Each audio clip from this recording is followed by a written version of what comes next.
এখানে দুইটা অঞ্চল মূলত, একটি প্রথমত ছিন্নমূল এরিয়া এবং পরবর্তীতে আলীনগর।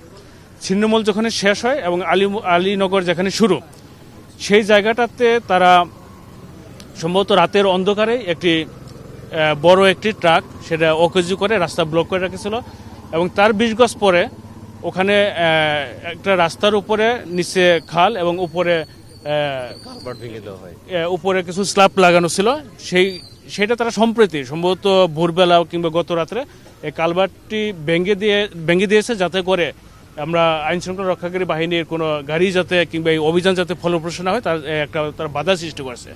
বাট পরবর্তীতে আমরা সেই কালভার্টের ওই খালটা আমরা ভরাট করে ইট বালি সিমেন্ট দিয়ে ভরাট করে তারপর আমরা আমাদের যে যানবাহন আছে সেগুলো আমরা নিয়ে যেতে ওখানে সক্ষম হই। সকল বাহিনী মিলে আমরা ৩,০০০-এর অধিক সদস্য, অফিসার এবং ফোর্স এখানে মোতায়েন আছে এবং তারা সকলেই অক্লান্ত পরিশ্রম করছে। যারা অপরাধী, যাদের বিরুদ্ধে ইতিপূর্বে মামলা হয়েছে, যাদের বিরুদ্ধে ওয়ারেন্ট আছে বা যারা প্রকৃত মাদক সেবনের সাথে জড়িত কিংবা সন্ত্রাসী যারা, তাদের বিরুদ্ধে মূলত অভিযান, তাদেরকে আমরা খুঁজছি। কয়েকজন আসামি ইতিমধ্যে গ্রেপ্তার করা হয়েছে, তাদেরকে আসলে যাচাই বাছাই করা হবে এবং অভিযান শেষ হলে প্রকৃত অর্থে বলা যাবে যে কতটুকু অভিযানটি সফল হয়েছে। অনেক বড় একটি অভিযান এটা, এখানে ৩,০০০-এর অধিক সদস্য এবং বিভিন্ন বাহিনীর অফিসার ফোর্স এখানে ইনভলভ।